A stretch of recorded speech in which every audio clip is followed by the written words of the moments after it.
नमस्कार मित्रों, मैं नितेश विधि संगम क्लासेस से आप सभी का स्वागत करता हूं। दोस्तों, आज का जो टॉपिक है वो अग्रिम जमानत या एंटीसिपेटरी बेल के बारे में है। तो अग्रिम समझ रहे हैं, यानी कि पहले मिलना जमानत। जमानत को अगर कोई आपसे पूछता है कि इसको साधारण भाषा में आप बताइए, तो इसको हम ऐसे बता सकते हैं कि ये एक विधिक अभिरक्षा से, यानी कि लीगल कस्टडी से स्वतंत्र करने का एक साधन है, एक उपाय है। ठीक है, अगर आप कस्टडी में हैं तो आपको स्वतंत्र रखा जाए जब तक कि आपको दोषी करार न दे दिया जाए या दोष मुक्ति न कर दी जाए। ठीक है, यानी कि विचार के दौरान आपको जमानत पर रहने का, स्वतंत्र रहने का जो राइट है, वही उसी को आप जमानत कहते हैं। ठीक है, तो जमानत भी मित्रों कई प्रकार के होते हैं। ठीक है, अभी जैसे कि कई जगह जब आप प्रैक्टिस करने जाएंगे तो डिफॉल्ट बेल के बारे में बात होती है। इसके अलावा गैर जमानतीय, जमानतीय, अग्रिम जमानत, ये कई टर्म आपको सुनने को मिलेंगे। किताबों में भी इस बात का जिक्र है और इन प्रैक्टिस भी ये सब चीजें होती हैं, क्योंकि वहां पर डिफॉल्ट बेल और रेगुलर बेल दो ही शब्द वहां पर आते हैं। ठीक है, तो आज का जो टॉपिक है इसको हम समझने का प्रयास करते हैं कि अग्रिम जमानत कहते किसे। देखिए मित्रों, जमानत, जब भी आप रेगुलर जमानत के लिए आप आवेदन देते हैं, ठीक है, अगर आप रेगुलर जमानत के लिए जो एक सामान्य जमानत है, जिसे आप जमानतीय अपराध या अजमानती अपराध जब आप शब्द यूज करते हैं, तो अगर उन आरोपों के लिए आपको पुलिस ने पकड़ा है, हिरासत में लिया है, तो याद रखिएगा कि जमानत के लिए एप्लीकेशन तभी आप दे पाएंगे जब या तो आप पुलिस के कस्टडी में हो या न्यायिक या जुडिशरी कस्टडी में आप हो। ठीक है, तो न्यायिक या पुलिस की अभिरक्षा में होना अनिवार्य है, या अगर दोनों अभिरक्षा में आप नहीं हैं तो आप कम से कम सरेंडर कर दीजिए। ठीक है, सरेंडर जब आप करेंगे तभी इस बेल एप्लीकेशन पर कोर्ट आपकी सुनवाई करता है। लेकिन जब हम अग्रिम जमानत की बात करते हैं, ठीक है, अग्रिम जमानत में ये चीजें नहीं है। ठीक है, इसी वजह से अंतर है दोनों में। सामान्य बेल जो रेगुलर बेल है और एंटीसिपेटरी बेल, दोनों में यहीं पर डिफरेंस है। वहां पर आपको कस्टडी या सरेंडर का होना अनिवार्य है, लेकिन अग्रिम जमानत में यह होना अनिवार्य नहीं है। क्लियर है? तो आप सिर्फ आवेदन दे सकते हैं कोर्ट में और वहां पर इसकी सुनवाई होती है। ठीक है, तो सामान्य बेल और इसमें यही एक मुख्य अंतर होता है। अब बाकी अग्रिम जमानत के बारे में जो मुख्य बातें हैं वो हम आपको बताएंगे, एक आध केस भी हम लोग देखेंगे। ठीक है, तो चलिए स्लाइड के माध्यम से अगर कुछ बना हो तो उसको देखें। तो ये एंटीसिपेटरी बेल लिखा है कि ये इंडिविजुअल्स को ये एक प्रोटेक्शन देता है। ठीक है, किस लिए? अरेस्ट के लिए। याद रखिएगा, यहां पर अरेस्ट से आपको प्रोटेक्शन दिया गया है। ठीक है, लेकिन वो अपराध कैसा होना चाहिए? वो अपराध नॉन बेलेबल होना चाहिए और साथ में इसकी आशंका होनी चाहिए। ठीक है, जो भी व्यक्ति आवेदन देता है उसे इस बात की आशंका होनी चाहिए कि हो सकता है कि उसे नॉन बेलेबल ऑफेंस के अभियोग में पुलिस गिरफ्तार कर सकती है। ठीक है, तो ये सब स्थिति मित्रों जनरली वहां आता है जब आप कोई राजनीतिक व्यक्ति हैं, आपके ढेर सारे दुश्मन हैं जो आपकी छवि को खराब करना चाहते हैं। ठीक है, तो इस स्थिति में वो मामला, भाई एक बार पुलिस में आपने एफआईआर लिखवा दिया, वो गलत है कि सही है वो तो बाद में कोर्ट तय करेगा। फिलहाल तो एफआईआर तो लिखी जाती है, लिख ली जाती है। भाई पुलिस का क्या है, पुलिस का क्या है, लिख ली। ठीक है, अभियोग वो बाद में वो अन्वेषण करेगी कोर्ट, तब तक तो आपकी छवि की ऐसी तैसी हो जाएगी। नॉन बेलेबल ऑफेंस है तो आपको जल्दी जमानत भी मिलेगा नहीं। ठीक है, तो इस स्थिति में ये अग्रिम जमानत का प्रावधान बनाया गया है ऐसे व्यक्तियों के लिए जिनके छवि को धूमिल करने का प्रयास किया जाता है, ठीक है, उन्हें समाज के नजर में उनकी छवि को डिग्रेड करने का प्रयास किया जाता है।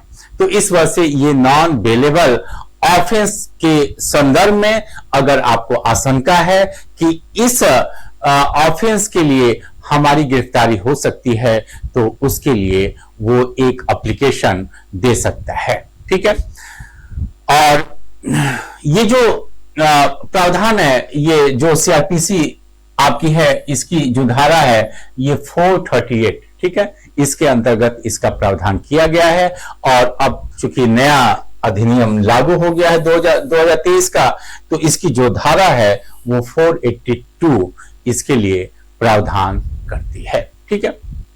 एक बात और यहां पर हम स्पष्ट कर दें, नॉन बेलेबल ऑफेंस की अगर बात हम करते हैं, ठीक है भाई, ऑफेंस की जो कैटेगरी है, तो उस कैटेगरी में क्या है, bailable, non bailable, cognizable, non cognizable, ठीक है। तो कोई भी अपराध बेलेबल हो या नॉन बेलेबल हो, साथ में संज्ञेय है कि असंज्ञेय है, ये भी देखना पड़ता है, ठीक है। तो यहां पर अगर हम बात करें तो यहां पर जो ये सेक्शन है 438 या 482 नया वाला, तो इसके अंतर्गत कहीं भी कॉग्निजेबल या नॉन कॉग्निजेबल शब्द का यूज नहीं किया, यानी संज्ञेय हो या असंज्ञेय हो, इससे कोई मतलब नहीं है, ठीक है। तो इस नॉन बेलेबल में संज्ञेय और असंज्ञेय इसका कोई भी मतलब नहीं है, वो सिर्फ और सिर्फ अजमानती अपराध होना चाहिए, ठीक है, उसकी आशंका होनी चाहिए। याद रखिएगा, ये जो आशंका है ये हवाई ना हो, ठीक है, एक रीजनेबल ग्राउंड हो, आपको कहीं से भी ये न लगे कि ये मुंगेरी लाल के हसीन सपने देखकर यहां पर आए हैं, वो उसे वास्तव में उस ग्राउंड की जानकारी होनी चाहिए, ठीक है। उसे एक आशंका जो है वो एक ग्राउंड पर होना चाहिए कि हमारे ऊपर इस प्रकार के अभियोग लगाने की तैयारी हो रही है, ठीक है। कभी कभी मित्रों होता क्या है कि व्यक्ति जब कोर्ट में जाता है, लोक अभियोजक साहब कहते हैं कि नहीं साहब, इनके ऊपर जो अभियोग लगाया गया है वो उसमें इतना दम नहीं है, ठीक है, इस प्रकार का दम नहीं है कि इनको पुलिस परेशान करेगी, ठीक है। कभी कभी व्यक्ति जाता है कोर्ट का दरवाजा, मालूम चलता है कि वो भाई साहब वहां पर आपको कहे कि नहीं ठीक है, ऐसा कुछ होने वाला नहीं है, और आप बाहर जाते हैं तो पुलिस अधिकारी जीप में आपको बैठा कर लेकर चला जाता है, ठीक है, यानी कि आपकी गिरफ्तारी हो जाती है। तो ये कई इस प्रकार के मामले होते हैं जहां भ्रम की स्थिति रहती है कि हो सकता है कि आपकी गिरफ्तारी हो जाए। लोक अभियोजक कह रहा है कि नहीं ऐसा कोई बात नहीं है, पुलिस अधिकारी भी कह रहा है कि नहीं ऐसा, और मालूम चला कि शाम को आप घर पर सोए हुए हैं और थानाध्यक्ष आया, उठा कर लेकर आपको चला गया, ठीक है। तो इस वजह से व्यक्ति अपनी संतुष्टि के लिए इस प्रकार का जो डायरेक्शन है वो कोर्ट से ले लेता है कि अगर पुलिस अधिकारी मुझे गिरफ्तार करता है, ठीक है, पुलिस अधिकारी गिरफ्तार करता है और वो जमानत के लिए कहता है, तो हम तुरंत जमानत देकर जेल जाने से मुक्ति मिल जाए, कस्टडी में जाने से मुझे मुक्ति मिल जाए, ठीक है। तो ये प्रावधान इसीलिए यहां पर बनाया गया है, क्लियर है। इसके अलावा जो दोनों में थोड़ा सा डिफरेंस का अगर हम पूछें तो डिफरेंस कहीं भी नहीं है, ठीक है, सेम है, सिर्फ आपको सेक्शन यहां पर बदला गया है, ठीक है।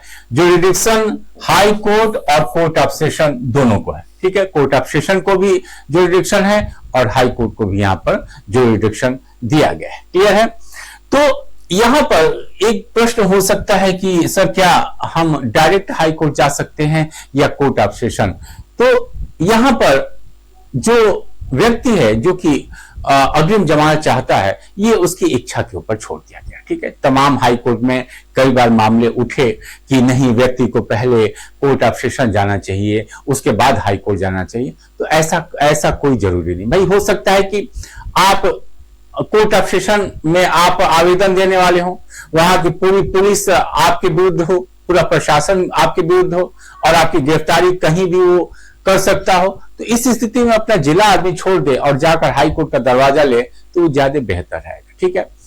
और लेकिन अगर कोर्ट ऑफ सेशन में वो आसानी से कर सकता है तो जाना वही चाहिए, जिससे कि हाई कोर्ट को भी एक कोर्ट ऑफ सेशन ने क्या अपना निर्णय बनाया है उसको भी जानने का मौका मिले। इसके अतिरिक्त कोर्ट ऑफ सेशन जो है वो जिले में पुलिस अधिकारियों या लोक अभियोजक जो वहां के होते हैं उसके ज्यादा करीब रहता है, आपकी हिस्ट्री उसे ज्यादा है मालूम, ठीक है, तो उस अनुसार वो बेहतर निर्णय ले सकता है। लेकिन ऐसा कहीं भी नहीं लिखा है कि पहले आपको कोर्ट ऑफ सेशन जाना फिर हाई कोर्ट, जहां भी आप चाहें आप स्वतंत्र हैं। क्लियर है? ग्राउंड्स दोनों में हमने यही कहा कि सिमिलर ग्राउंड है, कहीं भी आपको कुछ भी ऐसा कुछ नहीं है कि नए वाले में ग्राउंड बढ़ाया गया है, सेम ग्राउंड है, ठीक है।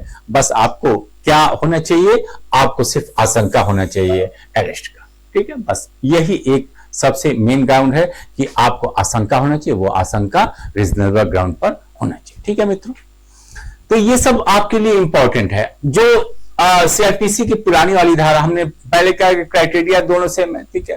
तो देखते हैं 438 को कि इसमें क्या क्या है, ठीक है। तो पहले कहा था कि आशंका अरेस्ट का ये इसके लिए आप ये आपको पहला ग्राउंड होना चाहिए, ठीक है।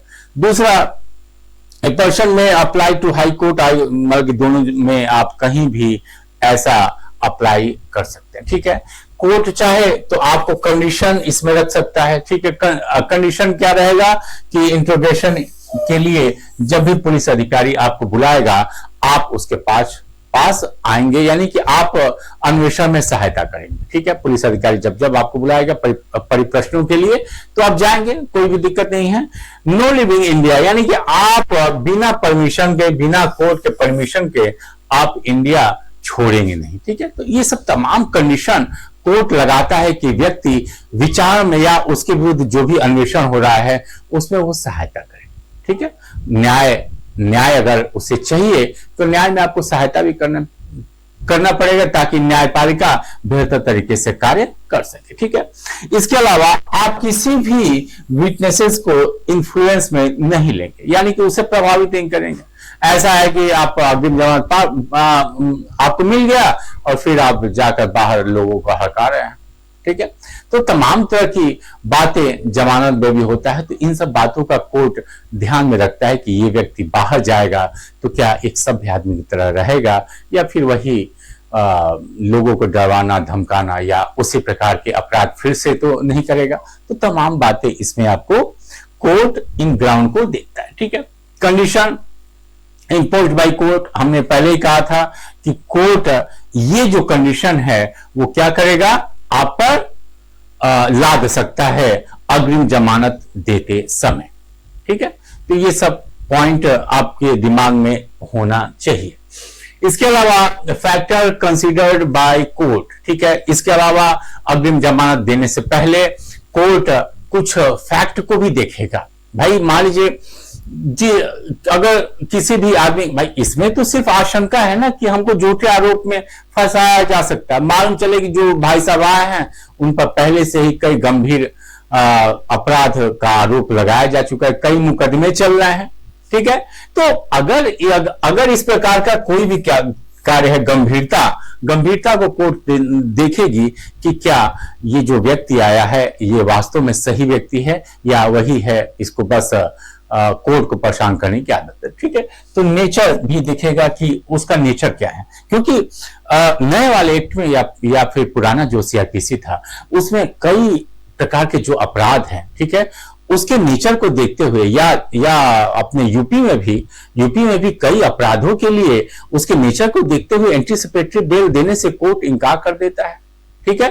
तो या जब प्रावधान ही है कि इसमें आप बेल नहीं दे सकते, एंटीसिपेटरी बेल नहीं दे सकते, तो कोर्ट भी बाध्य है, ठीक, कोर्ट उसमें नहीं दे सकता। तो नेचर देखेगा कि किस प्रकार का ऑफेंस किया है और साथ में उसकी ग्रेविटी भी देखेगा, क्लियर है। इसके अलावा उसका रिकॉर्ड, पहले हमने आपसे कहा कि उसका क्रिमिनल रिकॉर्ड क्या है, ठीक है। भाई साहब पहले के अच्छे खासे बदमाश हैं कि नए हुए हैं बदमाश, तो सब चीजों पर कोर्ट यहां पर देखेगा। इसके अलावा उनका कोर्ट जस्टिस से यानी कि न्याय से भागने की आशंका तो नहीं है, ठीक है। ऐसा तो है नहीं कि इनको बुलाया जाए और ये भाई साहब कोर्ट के समन या वारंट का उल्लंघन करें, ठीक है, तमाम भारत छोड़कर चले जाएं, तो तमाम तरह की चीजें, या ये बाहर, या इनका जो एक्यूजेशन है ये अगर मान ले कि यहां पर देखिए, ठीक है, तो इन स्थिति में तो इनको मिलेगी नहीं, लेकिन अगर उन पर जो आरोप लगाया गया है, ठीक है, ये जो आरोप लगाया गया है ये व्यक्ति को हैरेस करने का, ठीक है, या उसे परेशान करने के लिए अगर किया गया है, तो इस स्थिति में कोर्ट आपको अग्रिम जमानत दे सकती है, ठीक है। तो ये कुछ ग्राउंड है जिसको कोर्ट अग्रिम जमानत देते हुए इस पर विचार करती है। क्लियर है मित्रों। अब एक आध केस है, ठीक है, ये इंपॉर्टेंट है, जो भी अभी आपको हमने फैक्ट बताया, सारे फैक्ट इसी में है, ठीक है। इस पर काफी विस्तार से इस पर एंटीसिपेटरी बेल के बारे में सुप्रीम कोर्ट ने काफी विस्तार से इस पर चर्चा की थी, ठीक है। तो Gurbaksh Singh versus state of Punjab 1980 supreme court, इस पर इसका मेनली चीज ये है, ठीक है, कि ये क्या है, इसको इन्होंने ये कहा कि ये एक सेफगार्ड है, ठीक है, अनजस्टिफाइड अरेस्ट के लिए, ठीक है। अगर अन्यायपूर्ण कोई गिरफ्तारी होने वाली है तो उसके लिए एक क्या है, ये प्रोटेक्शन है, ठीक है, सेफगार्ड है, ताकि व्यक्ति को बेवजह परेशान नहीं किया जाए, बेवजह समाज में उसका जो सम्मान है उसको नीचा न दिखाया जाए, ठीक है। इसके अतिरिक्त court must exercise discretion based on fact, ठीक है। तो यहां पर वो जो भी अपना विवेकीय शक्ति, ठीक है, जो भी अपना विवेकीय शक्ति प्रयोग करेगी बेल देने में, एंटीसिपेटरी बेल देने में, वो फैक्ट को भी ध्यान देगी, ठीक है। जो भी उसके सामने फैक्ट लाया गया है एंटीसिपेटरी बेल पाने के लिए, उन सारे फैक्टों का वो अध्ययन भी करेगी, ठीक है। इसके अतिरिक्त हमने आपसे यही कहा कि वो कंडीशन, कोई भी कंडीशन लगा सकती है, जैसे कि जब हम पुराने वाले एक्ट में 437 जब हम लोग पढ़ते हैं, तो 437 का जो क्लास 3 है वो क्या है, कंडीशनल बेल के बारे में, यानी सशर्त जमानत। तो वो सारे कंडीशन जो हम अजमानतीय अपराध में लगा सकते हैं, कोर्ट लगा सकती है, वो सारे कंडीशन इस मामले में भी लगाया जा सकता है, ठीक है। तो कोर्ट जमानत देने के लिए कोई भी शर्त लगा सकती है, ए से लेकर जेड तक, जो उसको समझ में आए, जिससे वो संतुष्ट होना चाहती है, वो कार्य कर सकती है, ठीक है। और इसके अलावा इन्होंने ये भी कहा इस केस में कि इसको मशीनरी की तरह, कि बस बेल आया, एक तरफ से बेल गया, दूसरी तरफ से अलाउ हो गया, तो इस प्रकार का काम नहीं कोर्ट को करना है। कोर्ट को काफी बारीकी से, काफी फैक्ट को अध्ययन कर ही काम करना है, क्योंकि वो एक ह्यूमन है, ठीक है। तो उसको विवेक दिया गया है, वो कोई मशीन नहीं है कि बस बेल का एप्लीकेशन आया और आपने अलाउ कर दिया, ठीक है। तो इस प्रकार की चीजें नहीं होनी चाहिए। दूसरा सबसे महत्वपूर्ण केस ये नया था 2020 का, Sushila Agarwal versus state of Delhi, ठीक है। Anticipatory bail can be granted even in serious cases, ठीक है। तो सीरियस केसेस में भी कोर्ट ने कहा कि अगर व्यक्ति पर कोई गंभीर आरोप लगाया गया है और उसके लिए जनरली बेल नहीं दिया जाना चाहिए, लेकिन अगर फैक्ट पर कोर्ट को विश्वास है कि इसको गंभीर अपराध में जानबूझकर फंसाया गया, ठीक है, तो वहां भी बेल हो सकती है। कुल मिलाकर कोर्ट का जो विवेकीय शक्ति है उस पर ये चीजें लागू हैं, ठीक है। इसके अलावा कंडीशन अभी हमने आपसे कहा, ठीक है, कंडीशन लगाएगी, और इसके अलावा ये जो एंटीसिपेटरी बेल है ये डिपेंड ऑन फैक्ट, ठीक है, बात वही है, ठीक है। इसके पहले वाला जो केस था उसमें ही ये बातें इस केस में, लेकिन चूंकि नया केस है, और वैसे भी किसी भी मेंस में मित्रों याद रखिएगा, मेंस अगर आप दे रहे हैं तो 2 केस, तो एक तो लीडिंग केस होनी चाहिए, ठीक है, जिसमें विस्तार पूर्वक उस बात पर चर्चा की गई, और दूसरा एक लेटेस्ट केस, ठीक है, एक नया केस अगर आप आंसर में लिख ले जाते हैं तो आपको ठीक ठाक नंबर मिल जाएगा, और लोगों के सामान्य कापियों से आपकी कापी कुछ अलग हो जाएगी, ठीक है। अब ये हम यूपी की बात करते हैं, ठीक है, ये हम यूपी की बात करते हैं कि यूपी में स्थिति क्या थी, क्योंकि यूपी में जनरली आप अब तक पढ़े आ रहे हैं, क्योंकि 1976 से चूंकि दुरुपयोग भी होता है अग्रिम जमानत का, तो दुरुपयोग से को दुरुपयोग को देखते हुए यहां पर 1976 से ही 438 सीआरपीसी ये रिपील कर दिया गया था, ठीक है, यानी कि यूपी में ये लागू नहीं था। लेकिन बाद में इसके संदर्भ में बातें आई, ठीक है, 2018 में इसके लिए पास हुआ, यूपी गवर्नमेंट ने एक अमेंडमेंट पास किया और इसको रिस्टोर किया, ठीक है।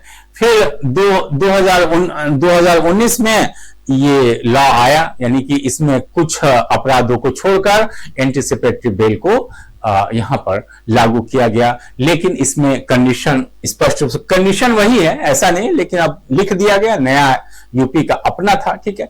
तो इन्होंने साफ लिखा कि टेम्परिंग नहीं होना चाहिए एविडेंस के साथ, इसकी आशंका दूर दूर तक नहीं हो, ठीक है, तभी आप एंटीसिपेटरी बेल देंगे। दूसरा क्या इन्होंने कहा कि इन्फ्लुएंसिंग नहीं होना चाहिए, यानी कि जो भी साक्षी हैं उसे आप प्रभावित ना करिए, ठीक है। ये तमाम तरह की बातें वो तो कोर्ट भी देखता है, जो सामान्य अधिनियम है उसके अंतर्गत भी देखी जाती है।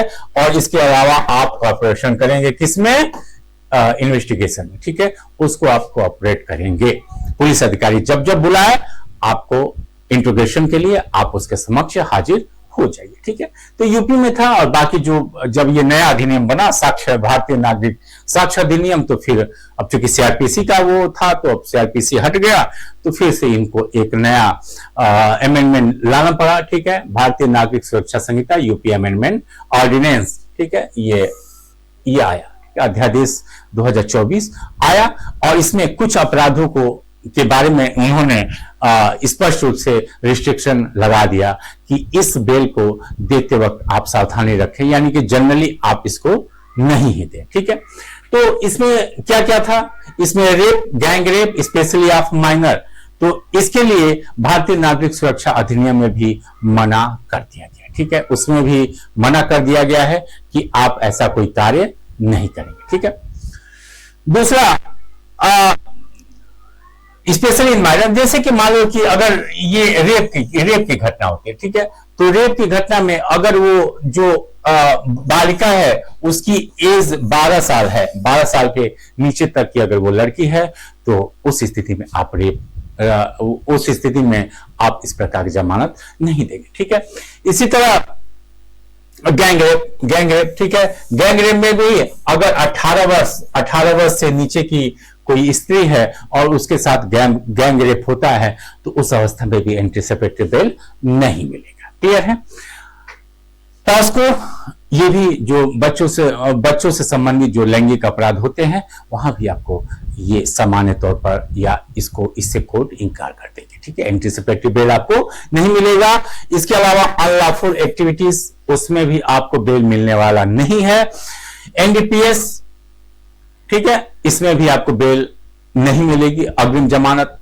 इसके अलावा यूपी गैंगस्टर, यहां भी आपको अग्रिम जमानत नहीं मिलेगा। इसके अलावा लव जिहाद लॉ जो नया अधिनियम बना है, इसमें भी सामान्य तौर पर एंटीसिपेटरी बेल आपको नहीं मिलेगी, ठीक है। तो ये कुछ अपराध हैं जिसमें स्पष्ट रूप से रिस्ट्रिक्शन को ये ऑर्डिनेंस के माध्यम से लगा दिया गया। बाकी मामलों में अब यूपी में एंटीसिपेटरी बेल के लिए आप आवेदन दे सकते हैं, उसमें कोई दिक्कत नहीं है, ठीक है। अब जैसा 482 को भी यहां पर देख लिया जाए, जो नागरिक सुरक्षा अधिनियम है, नागरिक सुरक्षा संहिता है, ठीक है, 2023, उसमें भी सब बातें वही हैं, सेम है, कोई भी इसमें अंतर नहीं है, ठीक है। सिर्फ आपको सेक्शन बदला गया है, सेक्शन इसमें आपको है, देखिए सेक्शन ये है, ठीक है, कि ये प्रोविजन का जो अपराध है, ये आपको पहला अपराध सेक्शन 65 है, दूसरा अपराध सेक्शन 70 क्लास 2 है, और ये किसका, भारतीय न्याय संहिता, ठीक है, जो कि पहले आईपीसी की जगह पर ये संहिता लाई गई है, ठीक है। तो अभी हमने आपको यूपी वाले में बताया, तो यहां भी सेम चीजें हैं, ठीक है, कि ये 18 वर्ष नहीं 12 वर्ष, सॉरी, ये आपको 12 वर्ष है, ठीक है। 12 वर्ष की जो बालिका है 12 वर्ष की बालिका के साथ अगर रेप होता है, यहां पर 65 कह रहा है कि 12 वर्ष या उससे नीचे की अगर बालिका के साथ आपने रेप किया है तो वहां पर एंटीसिपेटरी बेल लागू नहीं होगा।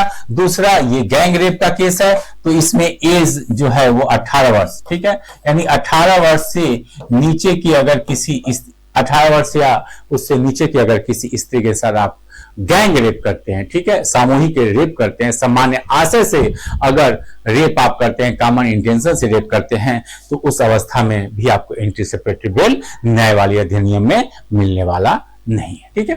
तो ये इसके इंपॉर्टेंट कुछ चीजें आपको हमने बताया मित्रों, ठीक है।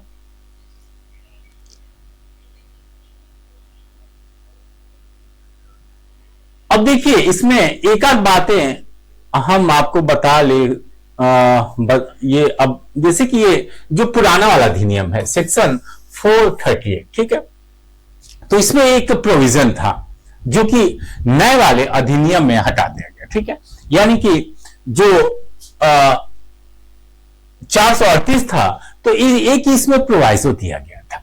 प्रोवाइजो ये था कि अगर आप हाई कोर्ट या कोर्ट ऑफ सेशन के समक्ष आते हैं तो कोर्ट ऑफ सेशन या हाई कोर्ट आपको अंतरिम बेल दे सकती थी, ठीक है। 438 के अंतर्गत अंतरिम बेल आपको मिल सकता था और अंतरिम बेल के दौरान एक 7 दिन, कम से कम एक 7 दिन पूर्व का नोटिस पुलिस अधीक्षक और लोक अभियोजक को दिया जाता था ताकि उनके व्यू को सुनकर ही एंटीसिपेटरी बेल को फाइनल किया जाए या उसे अंतिम कर दिया जाए, ठीक है। तो यहां पर पुलिस अधीक्षक और लोक अभियोजक अपनी बात को रखते थे, उस समय वो व्यक्ति भी आता था और अगर लोक अभियोजक और पुलिस अधीक्षक ऑब्जेक्शन नहीं करते थे कि नहीं ठीक है एंटीसिपेटरी बेल आपने जो इंतरिम दिया है ये ठीक है, तो उसी को अंतिम कोर्ट कर देता था। अगर लोक अभियोजक और पुलिस अधीक्षक नोटिस मिलने के बाद आते थे और उन्हें ऑब्जेक्शन था एंटीसिपेटरी बेल पर, तो उस स्थिति में कोर्ट उसको रिजेक्ट कर देता था और रिजेक्ट करते ही क्या होता था, रिजेक्ट करते ही उस व्यक्ति को गिरफ्तार करने के लिए पुलिस अधिकारी क्या था, स्वतंत्र था। क्लियर है। तो एंटीसिपेटरी बेल का इतना हमने आपको बताया, लेकिन सबसे बड़ी बात इसमें यह है कि ये जो अग्रिम जमानत है मित्रों, ठीक है, अग्रिम जमानत अगर आपको मिल गया तो फायदा क्या होगा ये भी तो हमको जानना है। अब तक तो पूरी कहानी हम लोगों ने सुन लिया, लेकिन अग्रिम जमानत का फायदा क्या होता है ये हम जानते नहीं, ठीक है।